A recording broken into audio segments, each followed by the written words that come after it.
Covering EK water blocks AIO has been quite a business in terms of they've been pushing a lot of AIOs currently, and we did the EK-AIO 240 and 360 D-RGB, and today we're going to cover the EK-AIO Elite 360 D-RGB. What's so special about it? What are the temperatures? Of course, the most important thing, and what you have in the box right here. We're going to do that just right after the intro.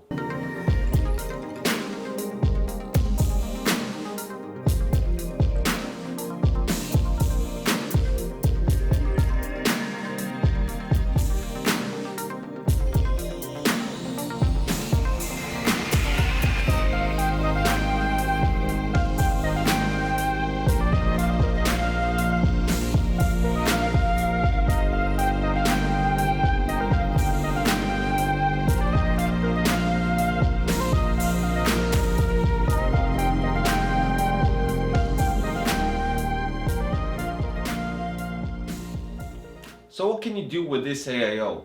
It has a different design than the standard EK-AIO, and the cool thing about it is it has a subtle pump top CPU block which has a certain polished gray top instead of a full plexi that was actually matte plexi, and it kind of shined through. Now you have a polished gray top which actually has a nice touch with the EK logo that lights up. Now that's not all, of course. You have the EK-Vardar S120ER D-RGB, and not 3 but 6 of them.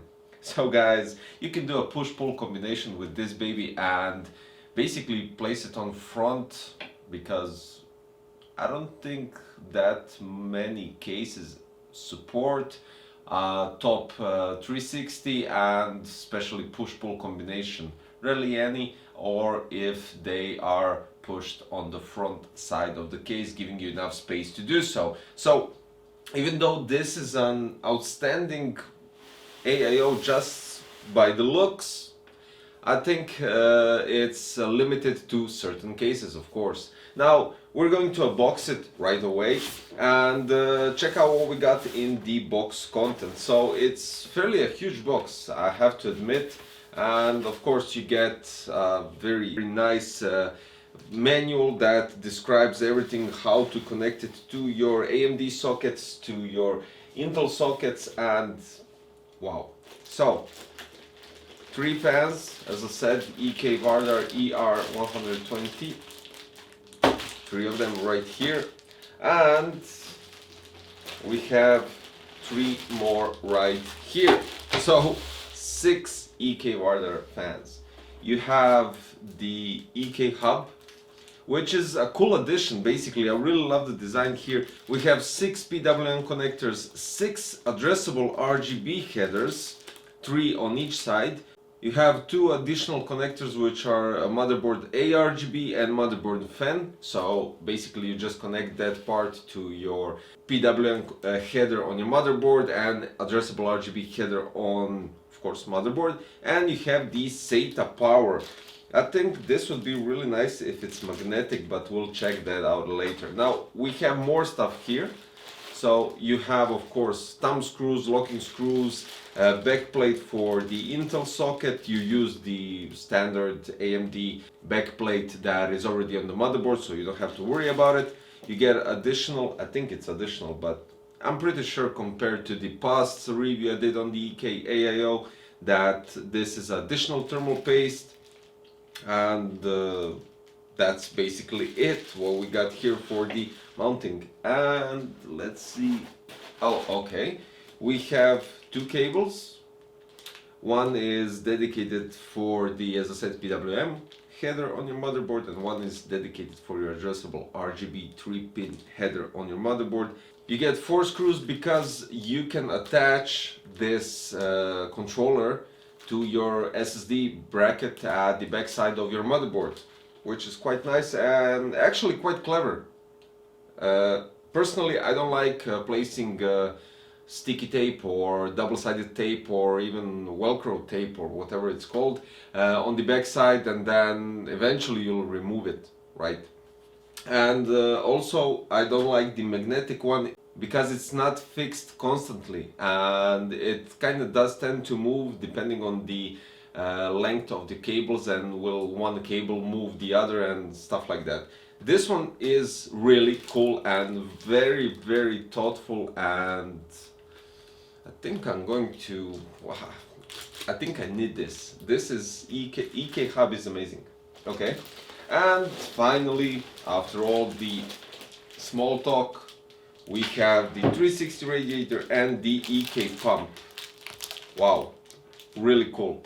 I'm really in love with this AIO. First of all, because the subtle and clean design, 6 fans, EK hub, everything is thought through on this one. So I don't think I have to talk too much further about this. Let's jump in a build. Let's place it in a build and show you from up close how it's mounted, how to use the EK hub, how to mount the pump. We're going to use B550 and the 3900X. And finally, we're going to do some benchmarks with thermals to check out how it competes with the standard AIO and other 360 AIOs.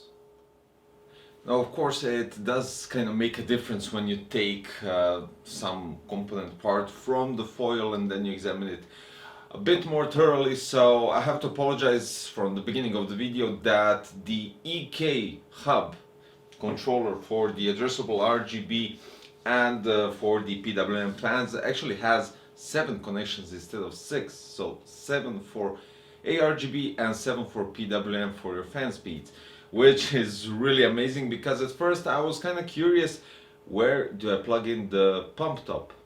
How does it function and everything? So I'm looking at right here, and you can literally connect everything to the EK hub, and I'm really satisfied with it. I mean, even though it has 4 screws to attach it to your SSD mounting, for instance, in this case you don't have a possibility because the mounting is completely different than usual. But in any other case that has 4 screws at the back, you can attach it quite easily. Also, it is magnetic, so that's something to add on top of it, even though I do prefer the using the screws to attach it. It's just cool. The great thing about it is that the connection part is a bit lifted, so if your SSD mounting has a bit of a side parts, hinges or whatever, it doesn't get in the way of connecting the fans and the addressable RGB and PWM to the fan hub, well, EK hub actually. Now it also lights up, it has an EK logo that lights up. Now when it comes to attaching everything to the case, for instance, currently I'm testing it on AMD Ryzen 9 3900X. So you use the backplate that is originally from the motherboard. You use the thumb screws, well, basically the standoffs that are for Intel and AMD, so they're literally the same. You just tie them up. Then after that you place on your pump block, you place 2 brackets, which you can see how they go. You attach them with 2 screws and place them on those thumb screws. After that you have 4 springs and 4 locking nuts, which help you basically attach and fixate the EK pump and the block to your CPU. Of course, my suggestion is to do that diagonally so that the pump block actually fits at the same time equally. Now, talking about the fans and how to place them, of course, if you decide to go on the top side of the case, if it has enough space, my suggestion is first to mount the bottom fans to the radiator, and then it's a bit tricky, I know, and then placing the top fans on the radiator, pushing it inside, and then placing the screws through the case, through the fans, directly to the radiator, which that's all there is to it. If you place it on front, of course, you put the first fans that are here inside the case, and then you place the other fans on front of the radiator before the case or after the chassis, depending on what case you have, of course. Now here it's I mean it's an amazing case, and I know it's not the main topic here, but it has a mesh front so we can get a clear airflow through the radiator, which 3 fans are making the push and the other 3 fans are making a pull combination, giving quite enough air through the radiator. The CPU in AIDA 64 Extreme Edition didn't go above 59 Celsius degrees, and this is incredible because basically I never personally had any similar result with an AIO. Adding the FPU to the CPU stress test, we get 80 Celsius degrees, and this is something that usually uses all the resources from the CPU. And then I added cache memory, which lowers the temperature by 1 Celsius degrees, taking out some load from the CPU, and adding system memory, it drops 2 Celsius degrees, so it's 77 altogether. And finally I benchmarked CPU and GPU, which basically doesn't matter for the AIO, but 64 and 66 on the GPU when stress testing everything. So really cool AIO, I have to admit. 6 fans, EK hub. EK hub I would say is the highlight of this one. And of course, if you have a nice looking rams, the pump top is just magnificent, subtle, nice clean design. I think it's black nickel if I'm not mistaken. Yeah, it's black nickel, so be very careful to clean it properly, just swiping it nicely with the cloth so it doesn't have any stains. After all, nickel plated stuff will also leave stains if you touch it, and fingerprints will be on them. Radiator tubes are 400 millimeters long, so they're quite enough for every single possibility, top, front, it doesn't matter. And this is a great solution, placing the radiator on front as long as the tubes are at the top and the pump is below the top of the radiator. Air won't get into the pump, so don't worry about it. Of course, there's another solution. You can place the radiator on top, which kind of leaves all the problems with air in the radiator, so you don't have to worry about it. Guys, this is definitely a performance AIO with 6 fans, perfect hub. I wish this hub could be bought separately, because after opening the box and checking out everything that's inside, and when I saw the EK hub, I'll be honest, I went to EK website to buy 3 of those or 4 or whatever, just because I have a hub that is good quality, that has loads of ports and that can control everything, even through motherboard, so it doesn't matter as long as I have enough connections for everything. Just to have it for my builds when I do benchmarks, tests and everything. I can't and I won't separate this hub from the AIO. It's just stupid to do such a thing.